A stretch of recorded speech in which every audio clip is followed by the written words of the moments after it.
71 athletes preparing to go in the men's 15-kilometre classic style in the venue that hosted the World Championships last year. We don't have quite as many fans, but they were fairly vocal in the women's race, and for very good reason. Finland have just produced a stunning performance from Krista Palmakoski. They look good with Niskanen. Saarinen had a fantastic final run here in Lahti, getting into the top 10. And they're expecting, I think, more of the same in the men's race, with Iivo Niskanen the hot favourite to take the win. Well, let's just have another check of the programme for the day. Obviously, the men's 15 coming up straight away. We've got alpine skiing, the women's combined slalom, Matt Chilton on hand for those events.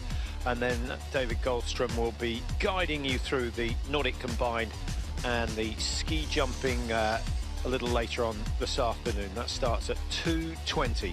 Quite when it will finish, we don't know, but the conditions look pretty good here. Safe, wind not a problem. Often it is in these three big jumps here in Lahti, but a great day for winter sports.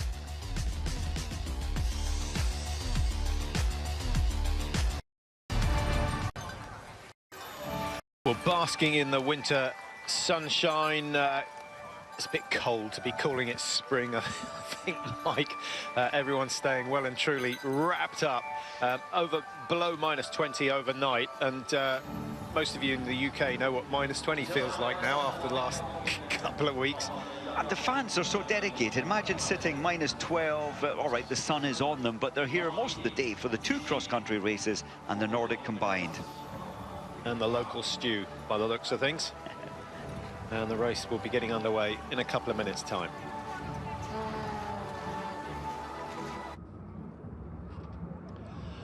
Only a week on from the last race at the Winter Olympics, and the cross-country skiers are back in action.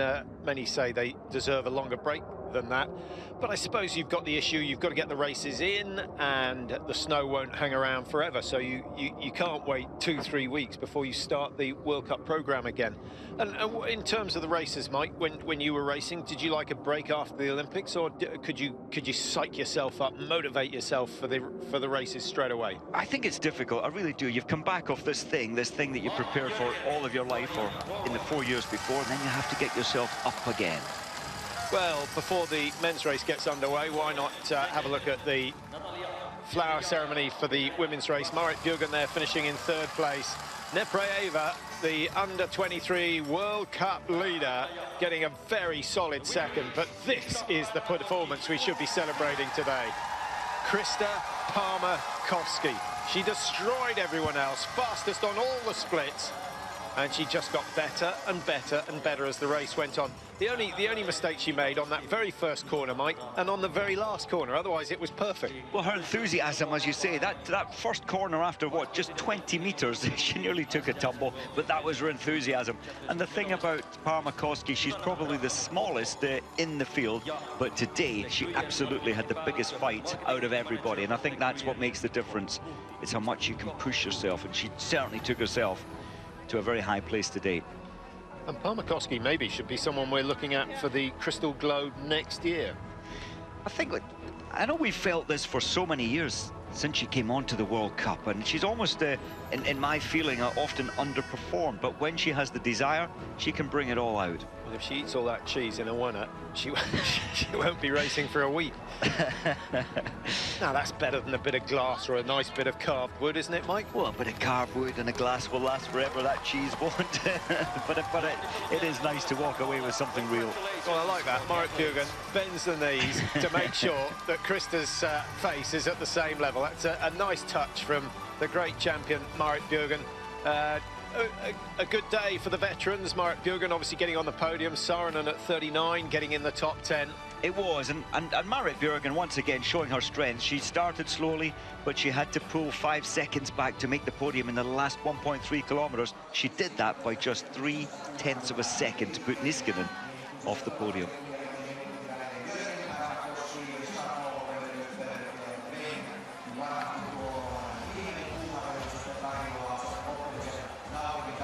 Now, one thing I like about Lahti, there are lots of things I like about Lahti, but a couple of things in particular. One, you can get the crowds out on the tracks, and two, if the crowds get bored, they can turn around and go for a ski themselves, because there are so many tracks out there in the woods.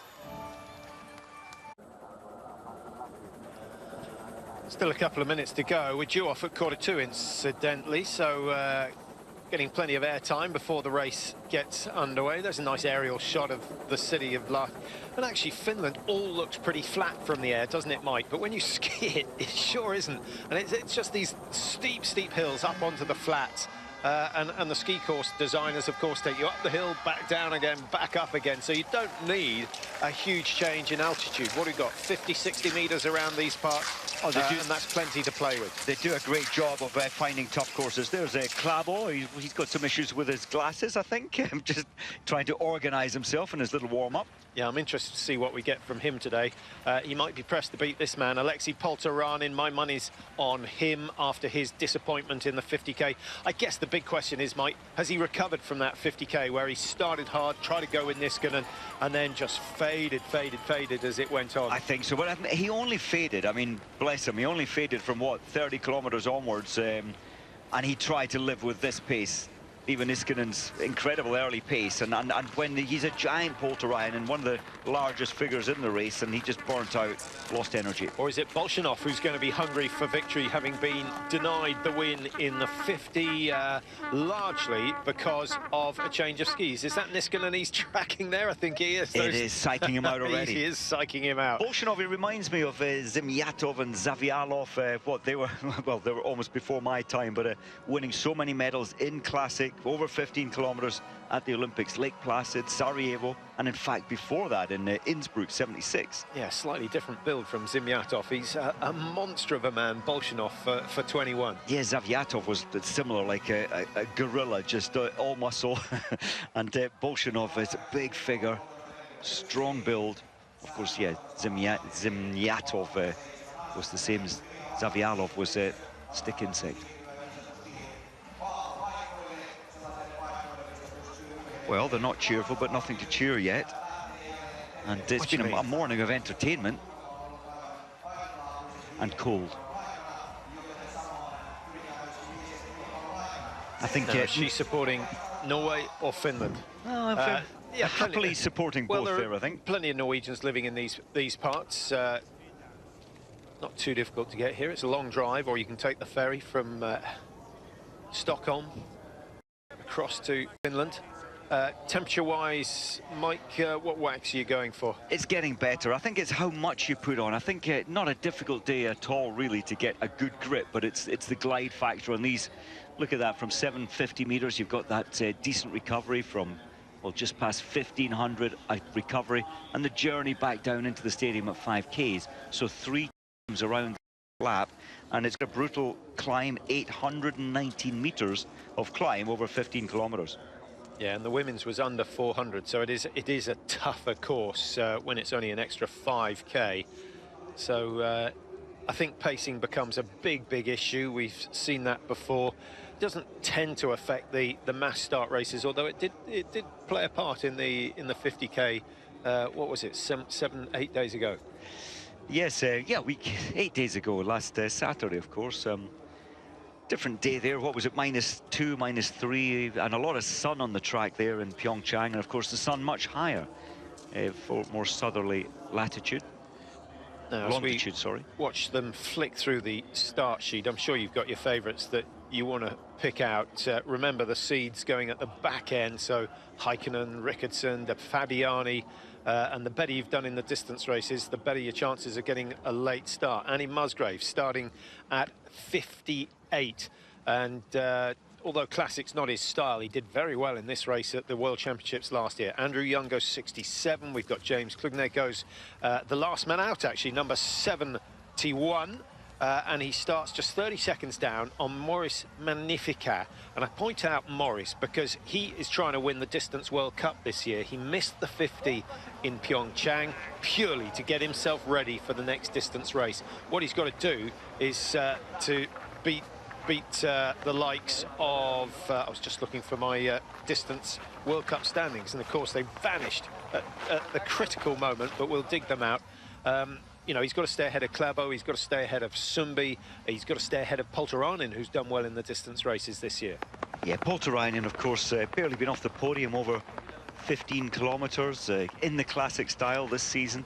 And his Olympic Games, we mentioned that last Saturday, started strong, had to go with the early pace from Niskanen. Of course, they all had to, but most suffered by really hitting that 50 kilometres too fast in the early stages. So 3 crystal globes to fight for in the season.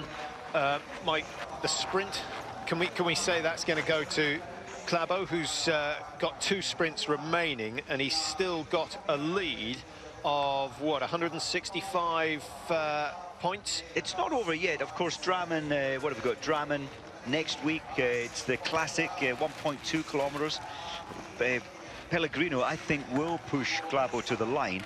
And has Klæbo lost his mojo, lost his positivity, having been pushing it down into 3rd yesterday on a course that he really likes? So maybe he'll be a little troubled by that. Well, if he gets into the final in Drammen, the title's his. It's that simple. It's that simple. And he's not going to mess up in Drammen, surely. Not on an easy track like that. Yeah. But you never know. His confidence will be down a little after yesterday.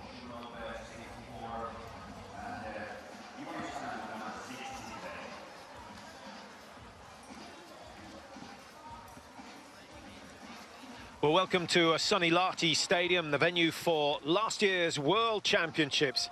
And we've got one of the races that took part in the championships. Niskanen was crowned world champion over 15 kilometres classic. He'll be hoping that he's crowned champion here today in the World Cup. Miroslav Ripl of the Czech Republic is going to be the first away. He's only 25.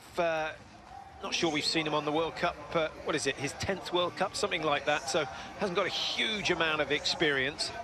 Lukáš Bau, the best ever Czech cross-country skier by some margin. He's now focusing on I think he's got a team racing in the Vasaloppet today. And still racing himself. But Ripl Miroslav, he did start last Saturday's 50 kilometre at the Olympics. He didn't finish it though, whether it was a wax issue or going too fast in the early stages, nearly falling on that first sharp right-hand corner. And we did see a number of athletes falling on that very same corner at the World Champs last year. Lucianen is the first of the locals to go. Comes from Kouvola, which is, what, 40 kilometres east of here, not far. Not even an hour's drive, the way the Finns drive, right on the edge of what I would call the Finnish Lake District. It is a stunning geography they've got here, and well worth a trip in the summer when you can actually see the lakes. Yeah, it's well, it is, what, 168,000 lakes. I mean, it used to be called the land of 1,000 lakes, but that's how many allegedly there are. Burry, Dominic, younger brother, his brother is racing in this race today as well. They both did well, I thought, at the Olympics. Poland having slipped back over the years a little in cross-country. Yeah, he was at the Under-23 World Championships as well, so Berry's really done more major championship races than he has World Cups. Yeah. Now he's getting an introduction. Kevin Bolger, another man who's pretty new to the scene, saw him racing yesterday, and anything in the top 30 would be fantastic, because that would get him World Cup points and put him on the map as far as the Americans are concerned. Takes it steady into the first corner. No, that's a nice technique. I like that. Keep the poles out of the way. It's interesting, the men starting into that corner as opposed to the women. The women knew that there was no point in sprinting into that corner. They took it much more easy. And, of course, slightly different mindset in the men's race. Aggression from the gun. Simon Lagerson from Åsane, based in Östersund. Now, he was racing in Idrefjell not long ago. He won a 15-kilometre classic, and that's one of the resorts. They were one of the first resorts in Sweden to introduce artificial snow and make cross-country tracks to make sure that when the teams arrived at the beginning of November, they had some snow, and they've been put to good use over the last 2 decades. Yeah, and how things have changed. As you see, Idrefjell starting that every venue now as Hoffman prepares to get underway. He was 33rd last week at the Olympics, 50 kilometres. It was classic, so it is relevant. But yes, every venue now is putting snow down, what, mid-October, end of October. Some venues putting frozen trackways so that the snow remains longer underneath or frozen underneath the asphalt. Andy Shields signing his life away. I'm pleased they got a new pen. That pen earlier began to run out, so a new pen brought to the table. And Graham Killick, who comes from Fort McMurray in Alberta. Was he 28 years old? Haven't seen too much of him on the World Cup tour. It'll be interesting to see what sort of a time he can post. 1.1 isn't going to tell us a huge amount other than how quick they've made the climb up the first hill.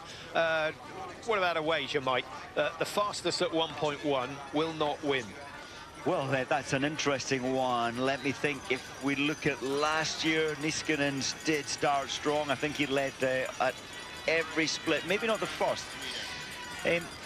Difficult to disagree with you on that. I think so. We will get some who start very, very fast and will burn out. We saw Heidi Vane go a little that way in the women's race. Well, how about we guess where the fastest person at 1.1 ends up finishing? I think 4 seconds behind the fastest at 1.1. 4 to 7 seconds behind the fastest would be, if that makes sense. Is where you want to be, but if you're fastest through that 1.1 stage, where do you think you're going to finish? I think we'll be top 5, but certainly won't be winning.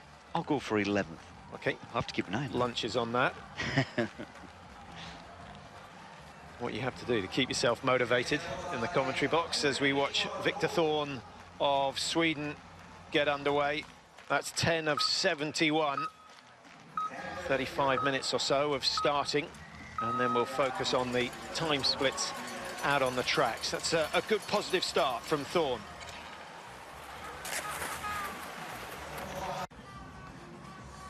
Welcome back to Lahti, the very early stages of the race here. The athletes from 71 starters, 13 about to start his journey.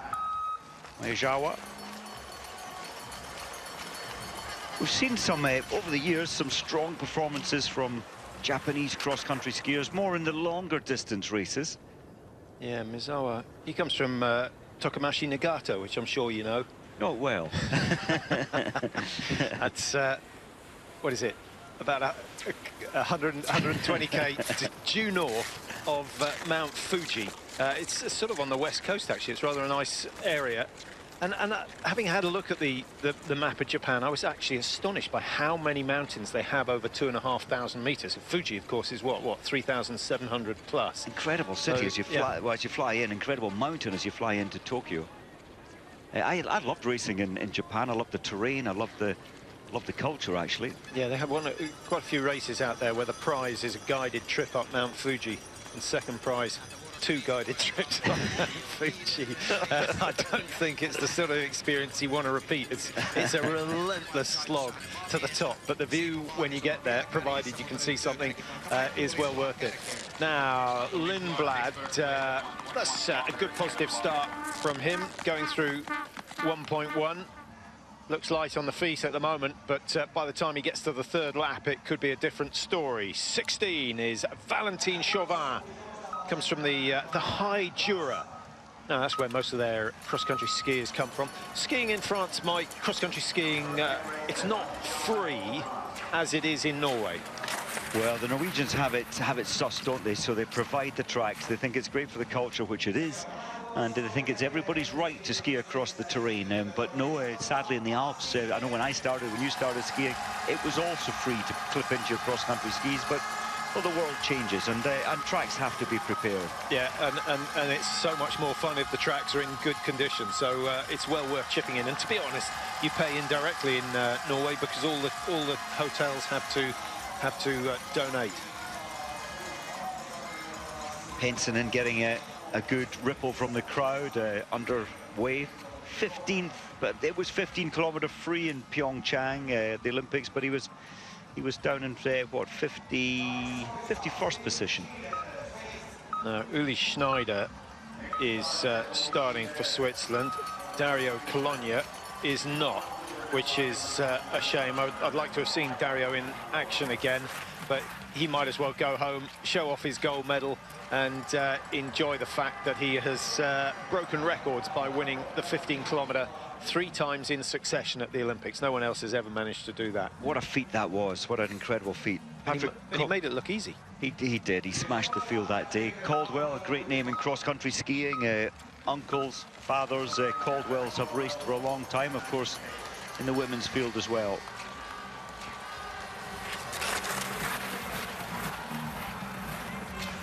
I was doing a 50-kilometre once in Oslo, and Tim Caldwell suggested I started too fast, which was good advice, actually, as I passed him. Did you see him again? I absolutely did. He was coming to the end of his career. I was at the beginning of mine. But I did get away again by plus 30 seconds by the end. He went through a bad patch as well.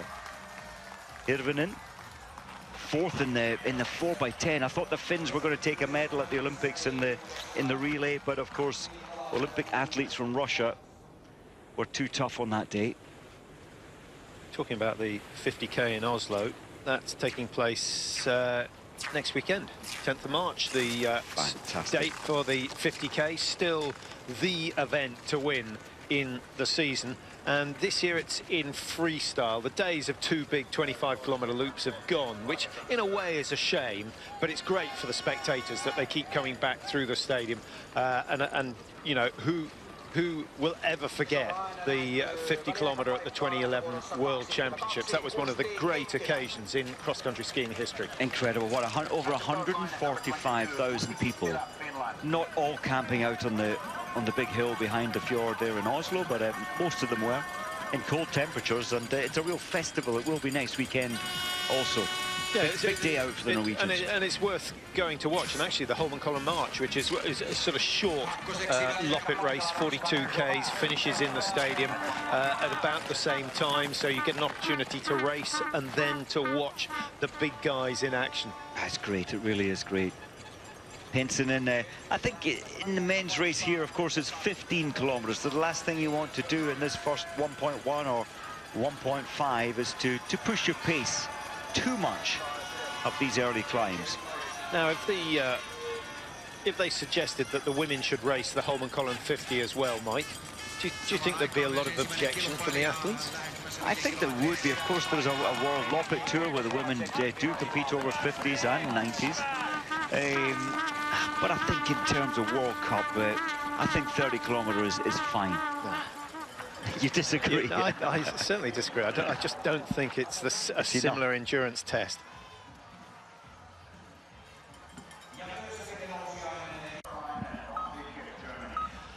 Well, we've only got as far as number 27. Thomas Wick from Germany comes from Zeller-Melis, which has produced some top cross-country skiers and biathletes over the years, formerly in East Germany, of course.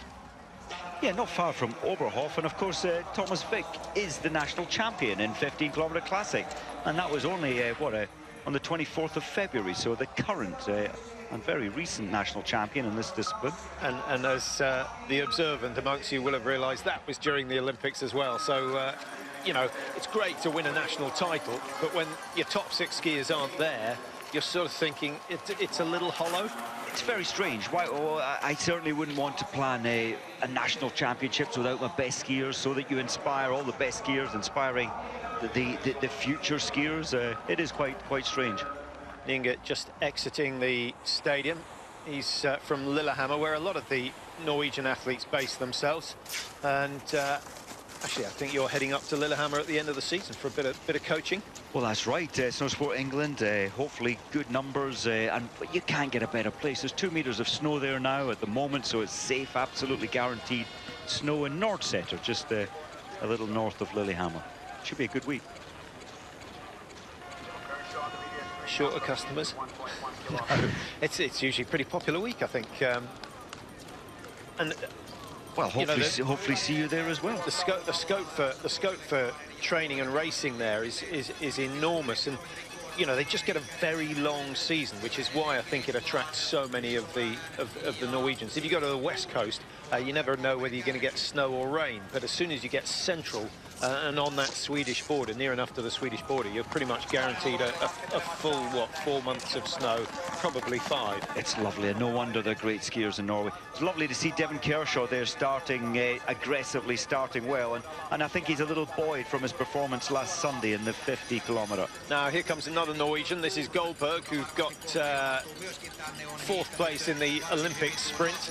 I wonder how that's affected him. I know a number of athletes saying I'd rather be 5th or 6th than 4th, because you can't help but for the next 4 years think, what if? You know, you can't but relive. Could I have pushed just a little fraction? Could I have got my tactics a little different? It's what you do in that moment, in those 3 minutes 12 seconds really, that you have to accept, but of course the mind always goes back to what ifs. Kirillov, who was 2nd in the Russian nationals over 15k, but that was a freestyle race, but he's not had a bad start here. He gets the green light for now with 26 athletes through, so we're pretty much at the 1/3 marker, and 28, that's Nienget, the man from Lillehammer. Nienget, that's a strong start, without a doubt, aggressive start. There's bib number 4 and 5 coming through on their 2nd lap of 5 kilometres. Surprisingly, Patrick, I thought this would be the same course as last year at the World Championships, where it was 7.321 kilometres for 2 laps. Of course, today, it's 3 laps of 5. The same track as the women did, but 3 times around. Nienget, this is good. Look at the transfer of weight. Textbook might say there'll be more bend through the knee, but he's pushing the foot as far up the hill as possible. And it doesn't look like this is a hill, this part here, but of course it's still quite a steep climb and gets steeper and steeper from this point up. New best time. Well, he'll enjoy the splits he's had off Kirillov so far. At 1.1, he was just a fraction ahead, so those two moving at pretty much the same speed. Now, Erik Bjornsson, Sadie Bjornsson, racing earlier today. I wonder what the effect of that gold medal the Americans took in the women's team sprint is going to be, Mike. But I don't think there's any doubt that it's going to encourage some more youngsters to take up the sport. Surely it means that American skiing gets a bit more financial support. I think it must do it, and think of the ripple effect. They'll be going round so many schools, universities, inspiring the next generation. I think it'll make have a huge impact, especially with Keegan Randall and Jess Diggins. The positivity of that pair, they'll inspire anybody just by standing near them. They've got so much energy and positivity. Yeah, and Keegan Randall, of course, now appointed one of the IOC's athlete representatives, so she's got a big role to play there. And you know, there aren't many personalities more inspiring than Jessie Diggins. There's absolutely no doubt that she loves the life she leads, and will be encouraging people to take it up. Larry Lehtinen starting for Finland, and off go the Vuvuzelas. They'll be hoping he can do something, but they're really waiting for, well, Matti Häkkinen. I wonder what he can do. Number 50, probably better in a freestyle race. Matti Häkkinen, what do you think? Yeah, Häkkinen, I keep expecting him. Well, maybe today is his day. He has one great race a season, or but you know, any given day he can pop up to the top. But we haven't seen him in that top bracket for a little while, so maybe today is his day. Of course, Ivo Niskanen will be the favourite today, without a doubt. Now, the Klæbo Klomp being used by one of the Swedish athletes, but then he goes back into the traditional style. I think over the summer months we're going to see quite a few practicing that. But one of the issues with the Klæbo Klomp, Mike, is you can't really do it on roller skis without without endangering limb and life. Well, that's an interesting. How do you train for it? Of course, you're there with your training, with your running shoes on, as Stens Hagen just drops into third. Yes, it's ski bounding effectively, but allowing your heels to flick up. I think that's the best way. Up incredibly steep terrain, that's the best way to get the Klæbo Klomp. Sandström for Sweden reminds me a little bit like Ottosson, who was one of their top skiers back in the 80s and early 90s.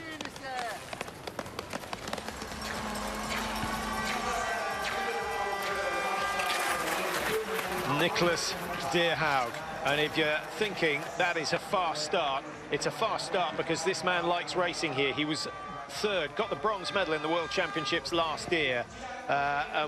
You know, would have been hoping that the Olympic 15K was in the classic style as well. De Haug faded a little at the back end of the 50K just over a week ago, finished 13th there. But the bronze medal in Lahti, I think, will be his inspiration for today's performance. Maciej Starega for Poland. This is a strengthening Polish team with Starega. We know he's a top-class sprinter, top 20, top 15 at the Olympic Games in sprinting, and now with the Burry brothers coming through, I think this is a brighter future. Klæbo, he led actually last year at the World Champs at 1.5, but he didn't lead at the end. He was down in 15th, so he went out fast. Will he do the same today? Well, this is a big test of what he can actually do, isn't it, Mike? We know his sprinting ability. We know that he's got a devastating finish if he's still with the pack in a mass start race.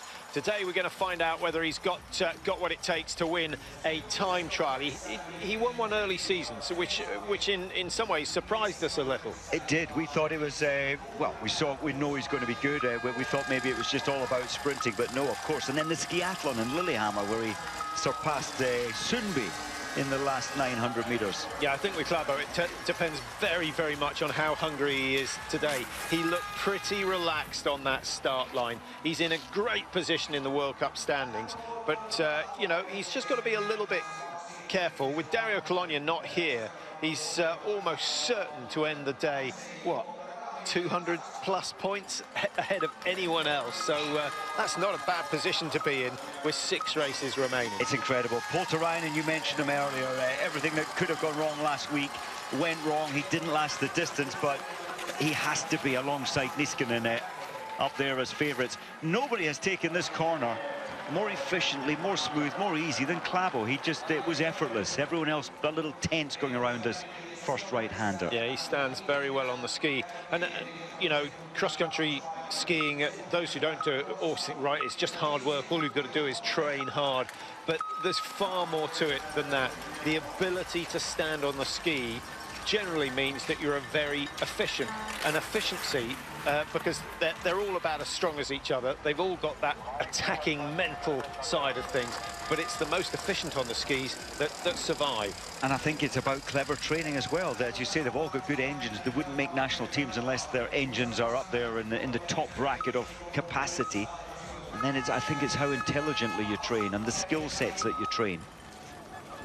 That's where the coach comes in. Now, De Haug up to 1.1. He's not going to match Nyenget, who has gone through. And actually, it's very, very tightly packed at 1.1. 3:07, the fastest time at the moment. So many Norwegian flags as Klæbo comes up. Norwegian flags at 1.1 in the top bracket, in the top 5. And I think Klæbo has, well, he does. There's the Klæbo clump, not staying in the tracks at all, just the run outside. Why aren't others adopting this technique? Maybe it does use a lot of energy. I think it's better in sprint racing. If you do this over 15 kilometer, you burn a little more energy than, say, this technique, which is more efficient. Yeah, he must have done a lot of testing to see just what effect it has on the pulse rate, how fast he actually travels compared to the traditional style of classic skiing. And, you know, it's something that his granddad, who's done a lot of his coaching over the time, will have looked at very, very carefully. I think you're right. It has its greatest effect in the last 200 meters of a sprint race. It's a new gear, isn't it? It's maybe expensive energy, but it's efficient getting up these hills. Well, Klæbo set the fastest time at the World Champs last year. He's pacing it well today. Rosy cheeks, usually an indication of lots of hemoglobin in the blood. Andrew Musgrave has the same, and incidentally, we're going to see Andrew Musgrave in action in under 5 minutes' time, because he is bib number 58, and he goes just after Larry Lepisto from Finland. There's the favourite, Niskanen.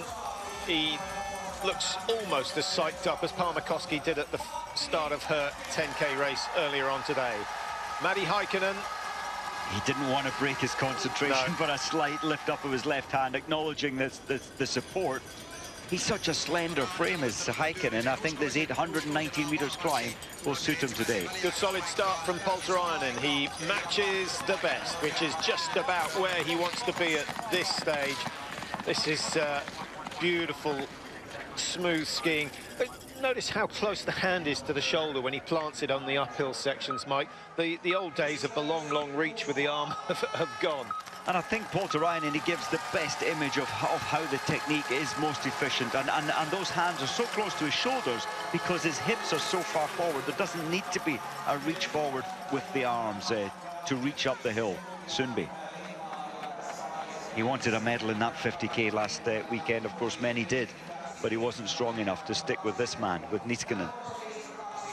Sundby in third place in the standings. Danny Rickardson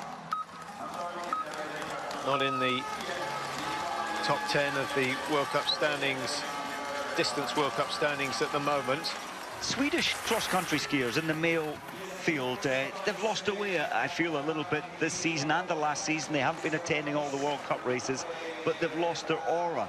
And certainly the results at the Olympics prove that this time around. You notice how many more sponsors Niskanen has picked up since he's made the journey back from South Korea.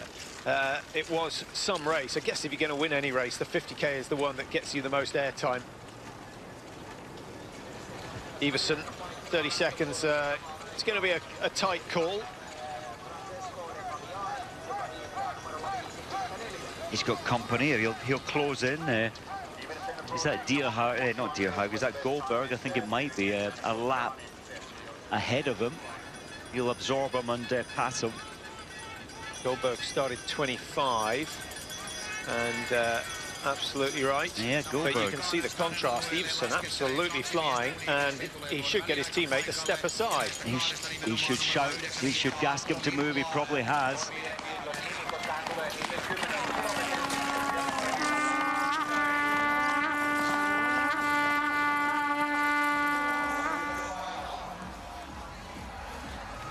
Well, that little shot we've just seen with Iversen coming up behind Goldberg, I wonder whether those two have agreed to work together. Goldberg certainly slow because Iversen was closing 5 meters every 10. But as soon as he made contact, Goldberg put his foot down, and there is a chance those two could work together today. Often it is the way, and in the old days it was the way. You'd get trains of what, groups of 7 or 8 or up to 15 actually in line, being absorbed by the faster athletes, sticking in behind them. Andrei Larkov starting number 56, and the next seed to go is one Andrew Musgrave from Huntly Nordic Ski Club up near Aberdeen, and I suspect it's become a ritual weekend thing to watch Andrew in action in the World Cups, get a bit of roller skiing done on their track, and then settle down and watch and see what Muzzy can do. It's been a fantastic season for him, Mike. Great results in Italy earlier on in the season. 7th place in the skiathlon at the Olympic Games was more than a little impressive, but he was so disappointed with his 15K. Yeah, I mean, he's hard on himself, as all top athletes are, but I think 7th was fabulous and not in his strongest discipline. The classic skiing lets him down a little, and of course here he is. And expectations were on the 15K free, but often it just doesn't work on any one given day. Hopefully it'll work today. 12th at the World Championships in this event, in this technique, just a year ago for Musgrave. And anything in the top 10 in classic style is sensational, but it's going to be tough because there are some pretty good performances going in out on the tracks at the moment. Klæbo goes through in 8, 4.5. That will do okay. 1.1 behind. 52 is Danny Rickardson. Now, Rickardson's the man that Musgrave tucked in behind in the first phase of the skiathlon in Pyeongchang. I thought that was a very, very intelligent move. Yeah, very much. And of course, Muzzy will feel positive. Great memories from this venue. Of course, the 4th position in the 50-kilometer here at the World Championships. That was something so special and so close to the medal. 1.2 seconds off the podium on that day. In fact, well, here's Niskanen, and he's getting the biggest cheer of the day. Why not? The world champion over 15, as you can see. The Olympic champion over 50 kilometers. This would just be the cherry on the cake if he could win here today. He is going to get the sort of support that's got to be worth 30 seconds over 15K. Just got to make sure he controls himself and races his own race, particularly over the first 5K loop. My memory, well, from last year, he didn't start overly aggressively. At 1.5, he was in 4th place, and then from there on in, he led every split time along the 15-kilometer track. Lovely smooth skiing from Anton Lindblad. On his 3rd lap, though, look at that, 11.1 kilometers. Last time up this section, he'll be happy to get that out of the way. Yeah, Sandstrom is the man behind him, so he's taken 30 seconds out of Sandstrom, and those two have been working together for the last 4 kilometers or so. So another little bit of teamwork going on as we go back to the start. Alexei Shavotkin, we're getting towards the end of the run. Musgrave is away, and we'll try and get you a split when he goes through 1.1. It won't be for a while. There's Andrew Young, certainly the biggest of the British skiers on the tour, 6'4". He dwarfs most of the men he's up against in the sprint races, and the sprinting freestyle is really his forte. Kari Varis now for Finland.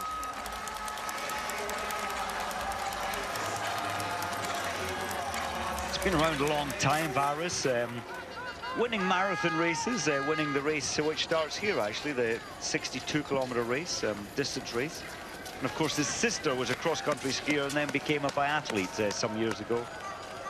Now here's one of those little trains you were talking about, but they're not all from the same loop, and I guess when you have multiple loops, that's an advantage. Alexander Bolshanov, look at that, 4 Olympic medals from his first visit to the Games. None of them were gold, but he so nearly took the gold in the 50K. My goodness, that's the quickest start we've seen. He nearly came unstuck on that corner. But Bolshanov means business today, and I wouldn't be surprised to see him as the man who leads at 1.1. Yes, now there you are. There's a good tip. What about Niskanen? He seemed to be saving energy in the stadium area, Niskanen. He didn't fall to being over tense on the start. This is nice and smooth. Yeah, look at his left hand, Mike. It comes quite a long way across the body. Now, I know you coach the hand in a straight line, just out to the side when you plant it, but he brings his left hand quite a long way across. And so did Parmakoski, especially a left hand, and that's from the skating, where the left hand normally comes a little in front of you when your right hand leads. So it's a difficult habit when you're taught firstly in the freestyle. Martin Jonsrud Sundby, who played a key role in the gold medal Norway took in the 4x10 relay out in Pyeongchang. He's got 30 World Cup wins to his name, and Niskanen takes the lead at 1.1. Nyinget down in 2nd. We got Polteranen in 3rd at the moment. In fact, I think Polteranen and Nyinget exactly on the same time. There you see it. Kirillov of Russia in 4. But I expect to see that change and everyone slide down a place when Bolshanov comes up through 1.1.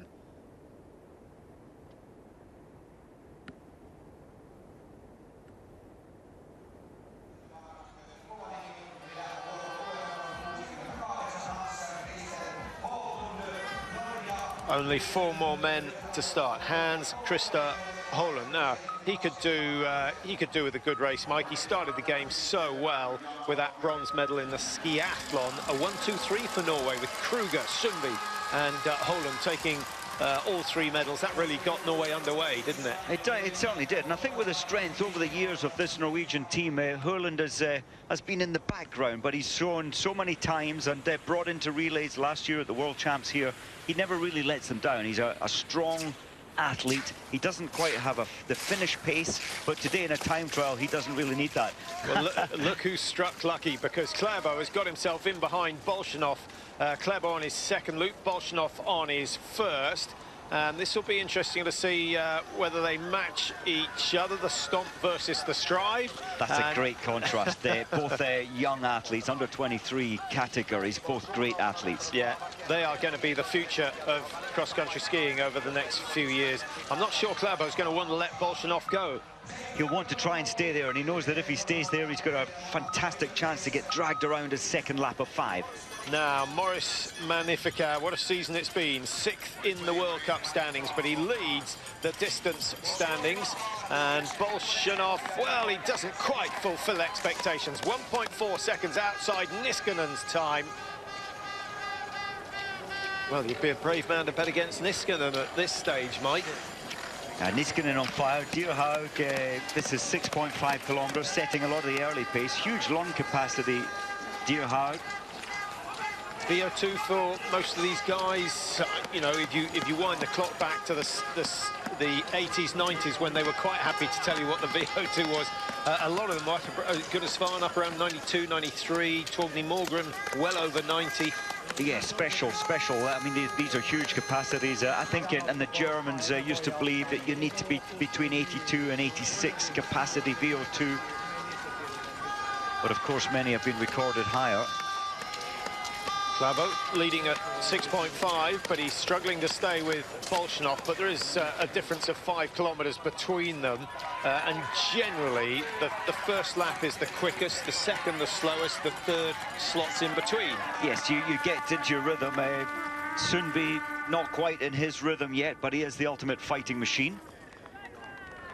Clabo, I wonder how this is going to feel for Bolshanov there to, and he's bound to. Bolshanov has got fresh legs, Klabo's got 6 kilometers in his legs. You're bound to be slower, so I hope that doesn't get into his head. Little personal battle. Norway 1, 2, 3 at 6.5 at the moment, but Finland and Russia should be able to even things out a little bit as the race goes on.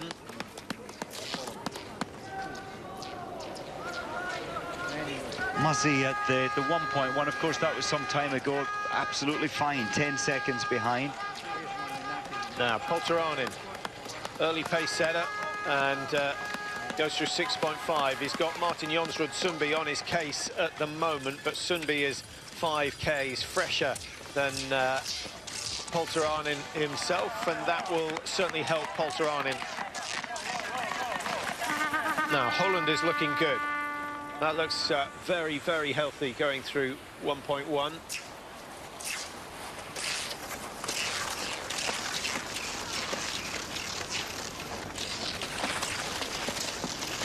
Magnificat, minus 29. Magnificat, the leader of that group of 3. 24, I think he's going to be just outside, isn't he? But certainly in contention. And Maurice Magnificat is the last of the seeds to start. James Clugnet of Great Britain, the last man to go. That's a little bit tough on James. He could have a lonely 15 minutes at the end of today's race. He might well have. Maurice, of course, he's back from, he left the Olympics early to do that 50-kilometer race, the distance race, and he must be feeling maybe a little of that in his legs, but of course if he'd stayed at the Olympics he'd have done the 50-kilometer in the Classic. It's a good start time, 7.7 behind, and of course Holland, we saw earlier, the second last of the seeded, 6.2 behind the lead time at 1.1.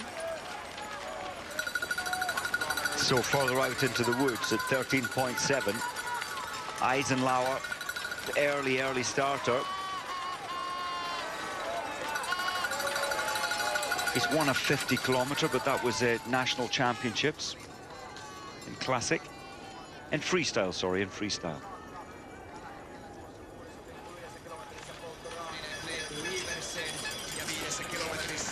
So those standings are unlikely to change. With, in fact, they won't change as everyone is through the 1.5. So Niskanen it is who is the fastest at 1.1. We said the leader at 1.1 wouldn't win, but very, very tough to bet against Niskanen, who is on the form of his life at the moment.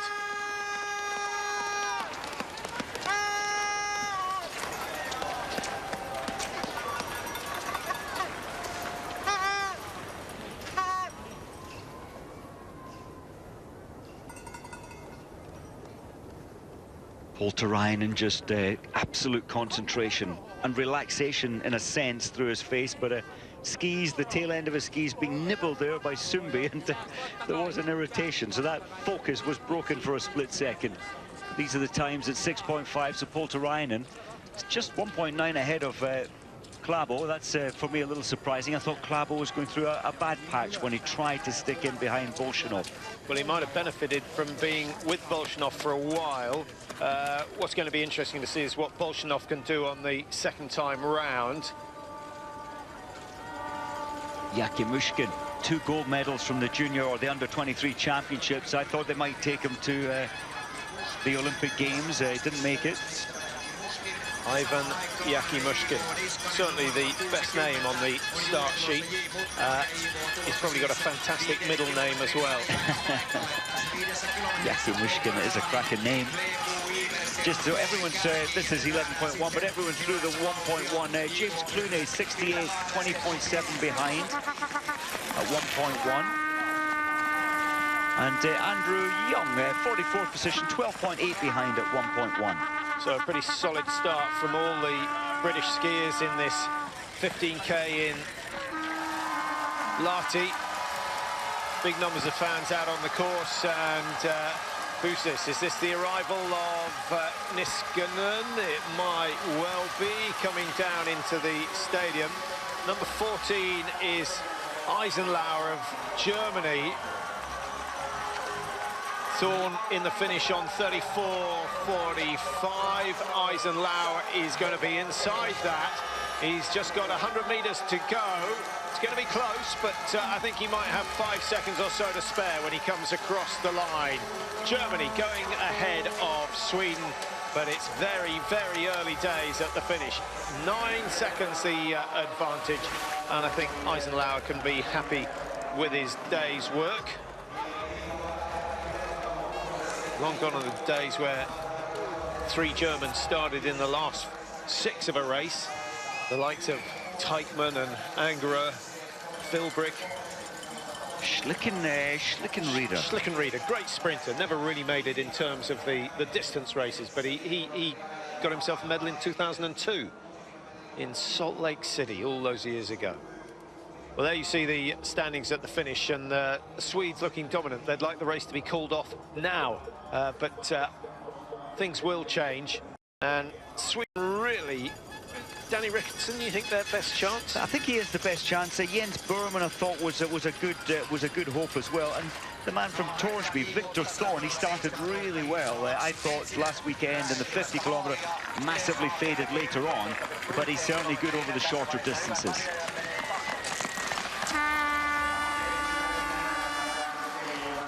Penssinen coming to the end of his run, and if we focus on the finish, we're going to have to switch our attention to the computer to let you know what is going on out on the course. At 8.7, I can tell you that Nusiainen, who started early, has dropped down. It's Polterainen who leads, ahead of Klæbo, Dierhaugen in third, Stenshagen in 4. Penssinen can't quite beat Eisenlauer, only 3 seconds in it. 6.5, Mike. Polterainen still the quickest, but of course Niskanen has yet to go through that stage. And actually at 3.7, Bolshinov was the fastest, half a second or so ahead of Niskanen. It's quite interesting, and what's surprising for me, between 6.5 and 8.7, that's the only split times we've got on that section of the track. Klæbo was only 1.9 behind Polterainen. Go further along the track at 8.7, and he's 18.4 behind Polterainen. So Klæbo definitely going through a bad midpoint of the race. And Polterainen pressing the accelerator at about 6.6. He's absolutely flown over those next 2 kilometres. So we'll keep an eye out for him. There's Andrew Musgrave going through number 58, and we'll just try and track his position. He's not at 11.1 quite yet.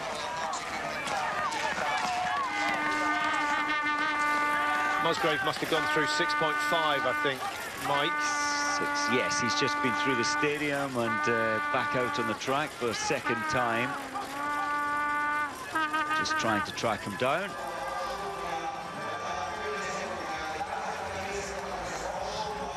That's when you know you've made it. When there are a few dozen masks with your face on it, but they're not face size, they're about 6-7 foot tall.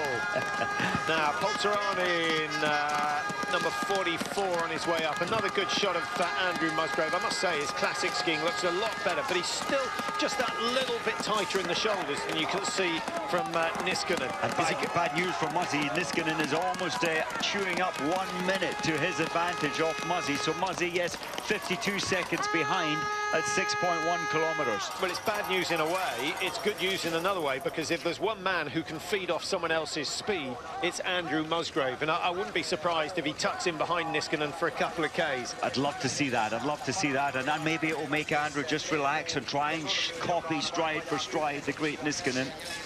Niskanen is really setting all of the early pace, and the way he was racing recently at the Olympics, he's going to hold on to that pace. Deerhaug fourth at 8.7, 25.5 down on Polteranin's time. He's got the lead for now, and Polteranin should be through fairly shortly. As we go back to number 29, another of the Russians, this is Yakimushkin again, 3.7, so he's picked up the pace. Oh, little slip, that's going to cost him fractions, but later on down the line, you see how difficult it is to get the momentum going again once you've stalled. It's so annoying. You put all your weight through the ski. In fact, twice your body weight goes through that compression each drive down in terms of Newton force, and when that slips, it chews up a lot of your energy. He composed himself well, though. He took a few short strides, got back into rhythm. Polterainen, as expected, is having a fantastic day. 66 tucking in there behind him. Of course, it's Sundby. Polterainen with the lead at 10.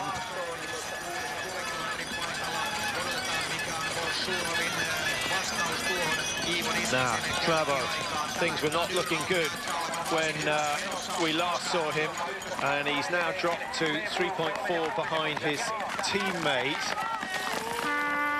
18 seconds off the fastest at 8.7, but Niskanen has yet to go through 8.7. Here comes Polterainen up to 11.1, and this is going to be an absolutely monster lead. 32. My goodness, he's going to put the pressure on Niskanen. It's going to be a fascinating battle at the end. And don't forget that Bolshinov is in the mix as well, Mike. So we've pretty much got the same three men who shone in the 15K. I know Polterainen faded in the end, but he played a major role in the outcome of that race. He certainly did, and Polterainen looking smooth and easy there. Good news for Sundby to be sticking in behind Polterainen right now. And that'll lift, if you like, lift Sundby's performance.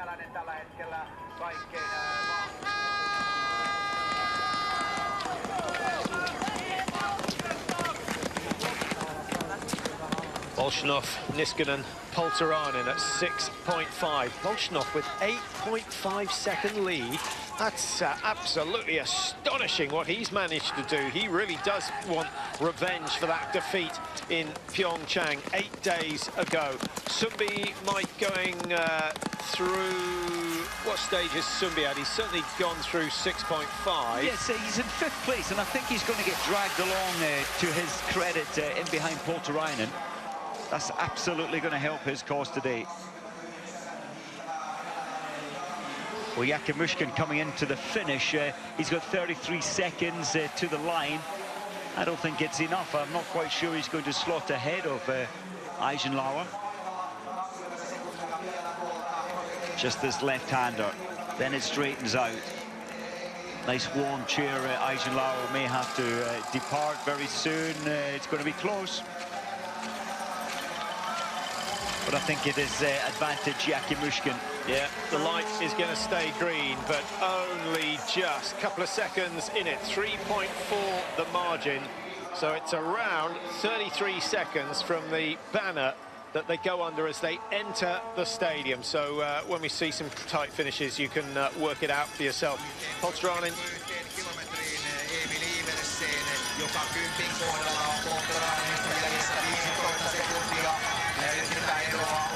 Emil Iversen, 16.8 behind Polterainen at 8.7. Iversen was some 13 seconds down, so it's still going the wrong way for Iversen of Norway as we watch Salvadori of Italy come through into the finish. He's, what, 25 25 years old, and certainly a man who's been climbing the rankings over the last couple of years. If he can keep that going, maybe by the time we go to the 2022 games, he will be a main player. Well, Yakimushkin, he's barely got his backside in the champion's chair. 1 minute later, Salvadori beats his best time. What's amazing me, at 6.5, Niskanen was ahead of Poltarainen by somewhat 5 seconds, but at 8.7, Poltarainen had swung it quite a bit, quite a margin to 4.1 behind Niskanen. Well, the standings in the finish as we watch Deerhaug. We've got Italy leading with Salvadori. We've just seen that. Yakimushkin in second for Russia, and Eisenlau still holding on to a podium finish, but not for long because the big names are on the charge now. Deerhaug should be comfortably inside Thomas Bing's time of Germany. What is the margin going to be? He needs 15 seconds or so if he's going to have any chance of getting into the top 5 today. 16.1. the advantage for Deerhaug. He started very, very fast. He did. Deerhaug still keeping his composure. He knows this is the last of the brutal climbs over this bridge. And then you've got a good recovery back down before the final steep climb. And then it's just down into the stadium after that. Now, Bolshinov should be through 10 kilometres fairly shortly. There is Bolshinov, number 64. We'll get another intermediate time on him. Deerhaug being Salvadori, familiar names because they're the names leading in the stadium at the moment. But the man we've got to watch out for and keep a careful eye on his pace is Alexander Bolshinov, number 64. Because if he is going to break the Finnish dreams here today, he's got to keep the same pace that he's had for the last 5 kilometres. His advantage through 8.7, Mike, 5.8? 5.8 ahead of Niskanen and 9.9 ahead of Poltarainen. Niskanen will have to pick his game up. Bolshinov is on a mission to put right the wrongs that he felt. He got his tactics wrong in the last 5 kilometres of the 50k Olympic race. So Klæbo, who's been shown the back of Bolshinov already, is about to struggle because here comes Poltarainen, who is flying through 43.4. Poltarainen sitting in third at 8.7k, 9 seconds off the leaders, but he's been the pace setter all the way through. Massive, massive advantage for particularly for Bolshinov, because he's getting splits on both Poltarainen and Niskanen, and every time he gets a split, he seems to be responding. Look at this, Poltarainen, we don't often see him tensing up in the facial expressions. He's so composed, but he knew he had to tighten up his tempo and pick up his pace if he wants first. Yeah, I was just wondering whether he was finding the grip that was fading, Mike, because you could see that instead of getting the work out of the body and the legs, he was starting to get it all out of those triceps, and the triceps aren't that big. He was locking through the arms, but when you put so much pressure through the arms, you take the weight off your legs, and therefore you get less grip on grippy skis. Klæbo's still doing well at 10 kilometres. Klæbo 4th position, just 9 seconds behind Ibbotson at that point. Niskanen was in 2nd, Poltarainen back to 1st. This is Deerhaug, certainly a contender for a top 5. Deerhaug sitting in 7th at 8.7. He's still sitting in 5th at 10k. Now coming up towards the 5 kilometre stage, he's going to be at least 15 seconds inside Salvadori's time, no doubt about that. It's been a good run from Deerhaug, but again, were he better placed in the Distance World Cups, he would have been in an even better position.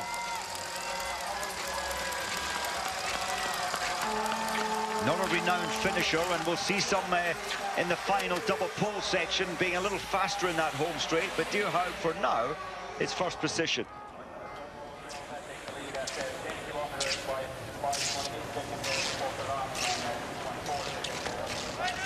Iverson, who was, what, 54 seconds off Poltarainen's time in Planitza when the World Cup went there. That was a stunning location. It's better known for the ski jumping, but I was absolutely blown away with the mountains and the backdrop. It did help that it was a nice snowy day with lots of sunshine, but you know, glorious conditions there. And I hope the World Cup goes there in the future. I really do.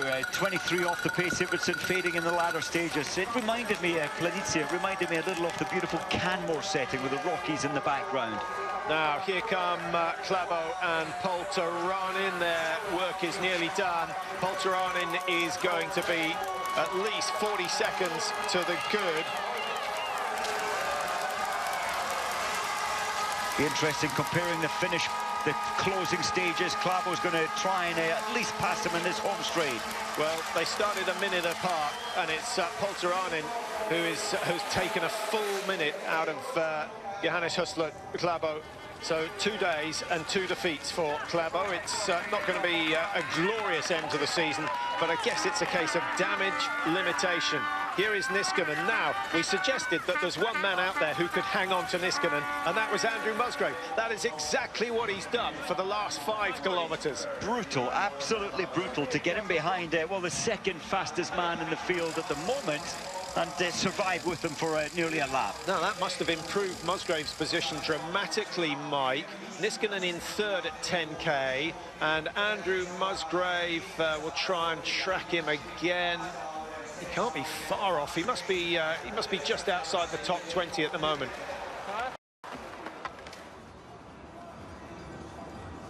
So these are the standings at the finish, but Niskanen is still out there. Bolshinov is still out there. So is Martin Jonsrud Sundby, who we haven't really mentioned in the whole race.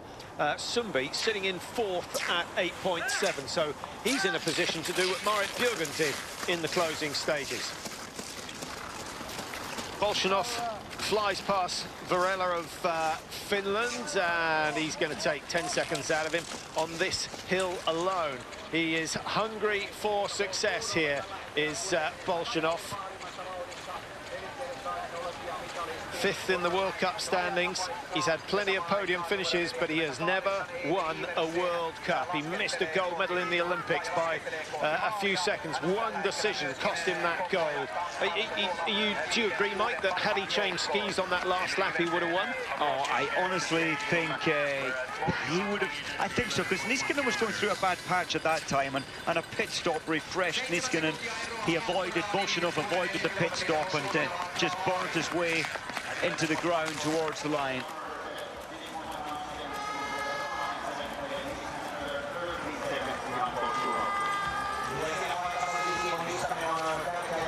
So Polteranen with the fastest time as we watch Iversen into the finish. Looks as though he could have gained some time. He's outside by some 20 seconds at the moment, but Deerhaugen's second is about to be pushed down. Polteranen stays number 1 for now, and the question is, can Bolshinov keep the pace going over the last 3.5 kilometres to challenge the current leader, Aleksi Polteranen? Niskanen, incidentally, has faded to 3rd by 10k.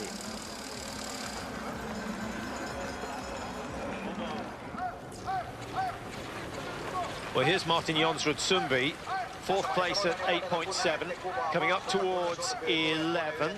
Polteranen is going to survive in 2nd at this stage. He was certainly like Muzzy. Muzzy has done an amazing job and has lifted Muzzy from 37th to 19th by slotting in behind Niskanen. And in a sense, Sundby, by getting in behind Polteranen, it helped drag him. You can more easily stick in behind someone than it is on your lonesome out there. And now Sundby will find this next 4 kilometres pretty tough. In the old days, we'd see Sundby just powering his way up these days. He's not quite the man he was, what, 2, 3, 4, 5 seasons ago.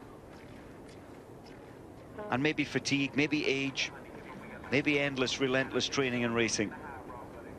Well, this man has got, what, 7, 8, 9 years before he starts to think of fading in terms of his ability. Bolshinov has been a revelation this year.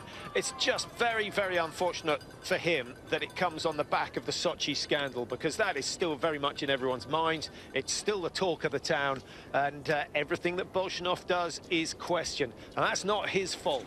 It's not, sadly. History dictates that. With the issues that have been so widely publicised, and that was surrounding the Sochi Games as well 4 years ago. We're still talking about it. It's really frustrating that that thing wasn't put to bed quicker.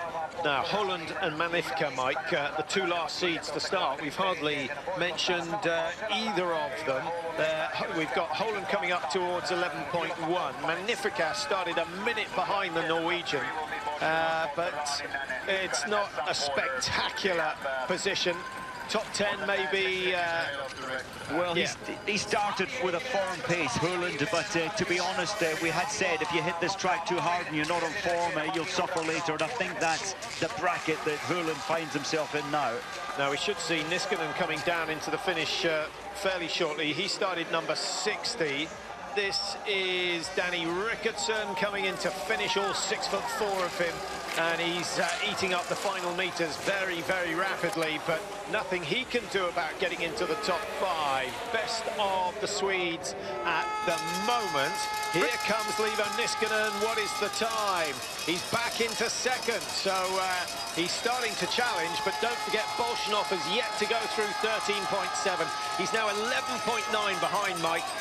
Didn't we suggest that the fastest to 1.1 would pay a price? It's a big price you have to pay, and Muzzy, I think Muzzy just was coming into camera view there. He's just let go of Niskanen, but it's still a good time at the moment for Andrew Musgrave. Now, this is not the result that Maurice Magnifica wanted. He wanted a top 3 to keep his distance World Cup tally ticking along. The French have never won a crystal globe in cross-country, and Magnifica has the best opportunity to do that. Down in 18th place, Mike. What's happening? Well, he did start strong. He put himself in the bracket. He wants those precious points, but he's, what, 107 behind there. I think he's going to lose another 10, maybe 15 seconds to the finish line, and that may well put him down in around 18th position. Well, the good news for Magnifica is that Dario Colonia, who's second in the World Cup distance standings, isn't racing. Alex Harvey, who's third, isn't racing, and so his nearest challenger is Hans Christer Holland, who's in 4 and some 80 points behind, and Martin Jonsrud Sundby. So we'll track all those 3 and find out exactly where Magnifica lies at the end of today. Actually, Magnifica was 18th there. I think he'll drop down to around 25th at his current progress along the tracks, and that's a huge loss of points. Here comes Bolshinov, and he too is starting to suffer a little, going through 11 kilometers. He had 6.9 to spare. It's going the wrong way for Bolshinov. Polteranin has got the lead, so Bolshinov starting to fade, and Polteranin with a big smile on his face in the stadium, because he realizes it's looking very good, and there is the reason. Well, we saw Yakimushkin slip up here, we saw Shavotkin and Larkov slipping up here, and now and I think the wax is giving in, and that's such a pity. Once again, equipment for Bolshinov letting him down. Polterainen can't believe it. He can't believe his luck. He knows full well that once he's got him to the top of that bridge, he may well still hold on to the victory. Could be win number 3 for the season for Polterainen. He had a great victory in Val di Fiemme that was a 15K classic, and then he had another good win at sort of middle of January, 21st of January, I think it was, in Planitza, again in a classic style over 15K. Niskanen down into the finish. He's going to be at least 10 seconds outside, maybe more. Polterainen is safe, but has Niskanen done enough to stay ahead of Bolshinov, who is still out on the tracks, having started a couple of minutes behind him? So no double victory for the Finns today, but Niskanen has done himself proud. He started hard. He went out to win this one. He's ended up some 20.9 seconds down on the man who many feel is the best classic skier in the world. But Polterainen and Niskanen can fight that one out between them. Well, surprisingly for me, Niskanen has lost 9 seconds in the easy part of the track, the descent for the final time down into the stadium. And I think that shows the strength of Polterainen over that last part of the race. But there's that one climb up to the top of the final descent, Mike, and as we saw in the World Championships last year, you can lose 5 or 6 seconds on that alone. I was hoping we'd see his normal pose. Yep, I'm strong. Well done, Polterainen. Yeah, great race. Where was he at 1.1? He was right up there. He certainly didn't have the fastest time through the first split. Polterainen in 3rd place, 1.5 behind, so he's kept a very good pace all the way through. And Niskanen maybe paying the price for that fastest time that he set at 1.1.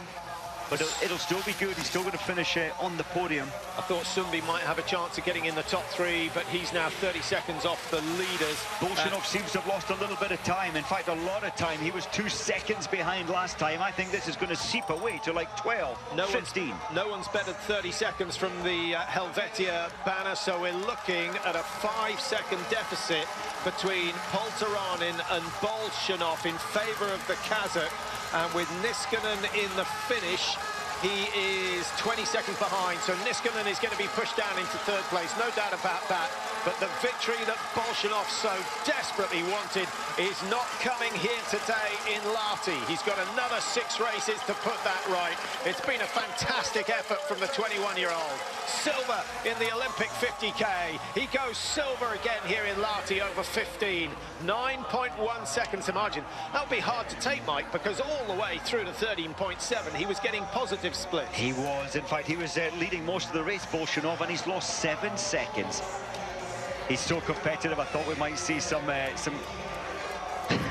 questioning. He's saying, what on earth happened? How did you do that, Poltarainen? But I think respect going Poltarainen's way.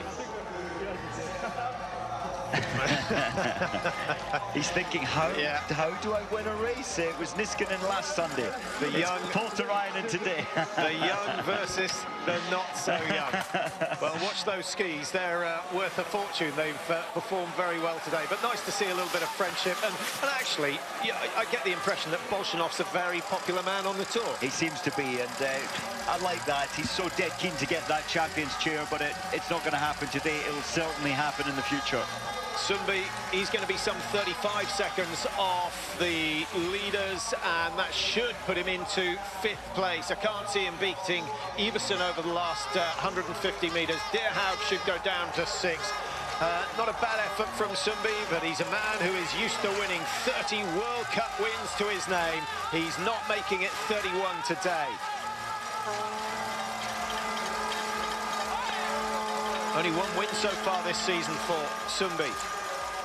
But he will certainly close the gap down between himself and Klæbo. He goes 5, and the World Cup leader, Mike, down into 7th place. Yeah, Klæbo exactly a minute behind, 1 minute, 3/10 of a second behind. Poltarainen, he was putting right, but he ran out of steam in the last 7 kilometers of the 50 kilometers last week at the Olympics. He did everything right.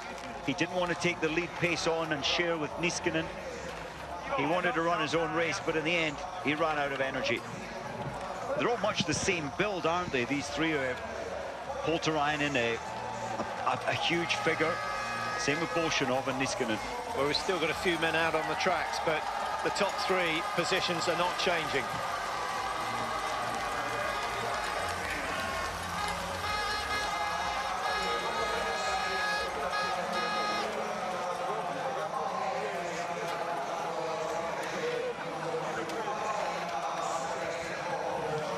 What do you reckon? Is he saying, can I borrow your skis next race? Because he lost a lot of that time in this, the easier section. Yes, there was one big hill which we didn't see, but the glide factor there plays such a big factor. And fatigue, of course, at the end of a 15K. Yeah, but the grip factor as well, because, you know, you obviously lose a little wax as you go round, so the grip gets less. But as you get tired, you get less efficient at getting the skis to grip. So it's a combination of the two. And the comparison, remember we said Poltarainen had to put so much force through his arms because his skis, his grip wasn't working. Hurland is shaking his head. He started well.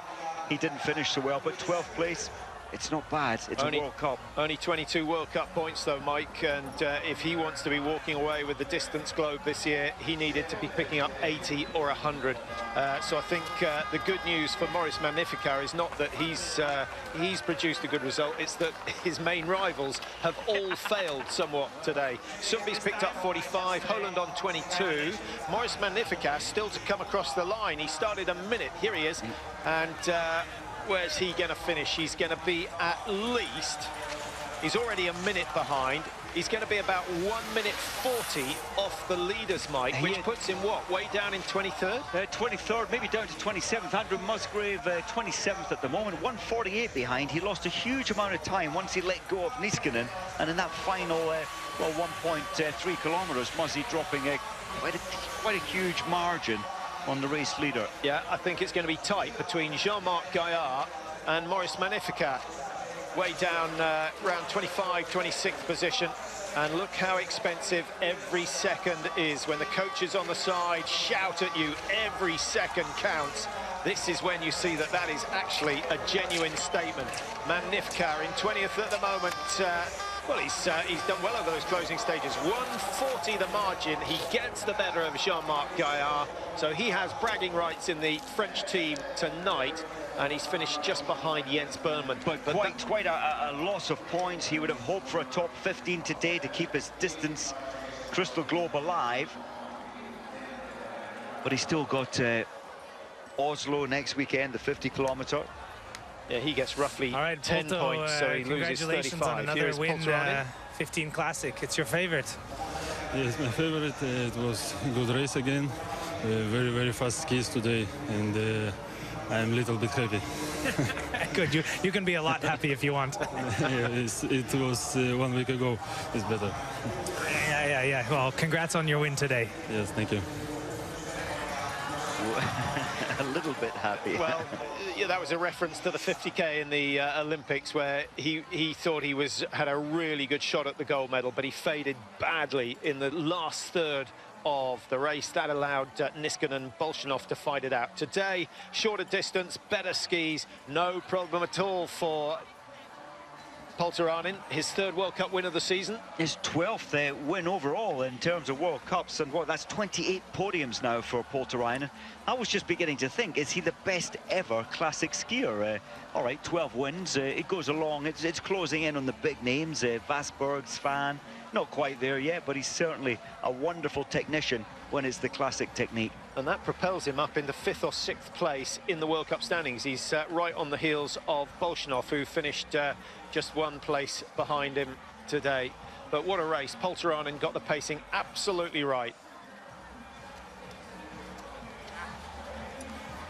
Well, I think the fans have had a good weekend, Mike. Some dramatic action in the sprints yesterday, and not the results we were expecting to see. Pellegrino of Italy looking very, very sharp. Faller of Norway glad to get a win over her rival Stina Nielsen.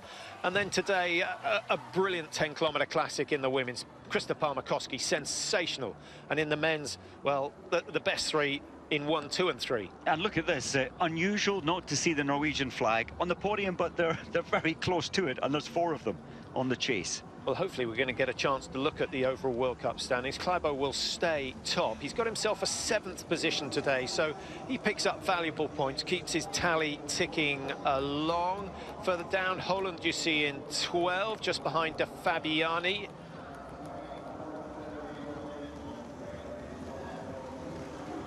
And the Finns peppering the top 20. There's Andrew Musgrave down in 28th position. Isn't that exactly where he finished in the 15k in the Olympic Games? And that was a 15-kilometre freestyle. 1:48 the margin. He was over 2 minutes behind in Pyeongchang. But we'll see better from him as the season goes on. Not quite sure what his plans are in terms of the Holmenkollen 50, but he likes a race, does Musgrave. He certainly does, and I think Andrew Young put in a fantastic race today. It's classic, it's distance, and there he is, 42nd, only 2:30 behind, and I think that's a good performance. He should be happy with that. That's one of his best 15k classics. Great race from Andrew Young.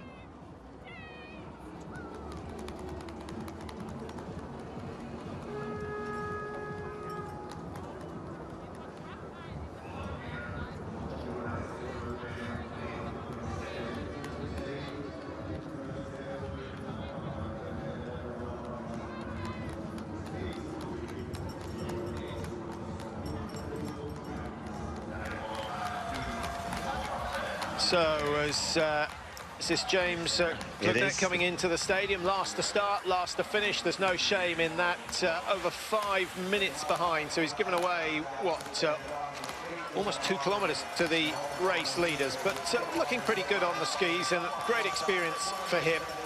And he can learn off the 2 Andrews, who've both done very well today. But that's not the place you want to fall in the last 100 metres. And disappointing for him that all the fans are making their way out of the stadium, but 1 or 2 giving him a cheer, and he doesn't change the top position. 71st position Well, that's all the cross-country for today, and plenty of snooker coming up from the Welsh Open, so if you've got a little bit of time to spare, that might fill your afternoon and early evening for you. The top places, Ivan Niskanen might again shows us what a great classic skier he is. Did he get the pacing wrong? I think he might have done. I think he might have. He did look relaxed in the early stages, but to blast through that first 1.1, there is a price that comes with that. So Finland in third, Russia in second place with the up-and-coming Bolshanov, who's a real powerhouse of a skier. But it is Alexander Bolshanov in second and Alexei Poltaranin, who was second place for most of the race, but had the best finish by a country mile. He takes his third World Cup win of the season.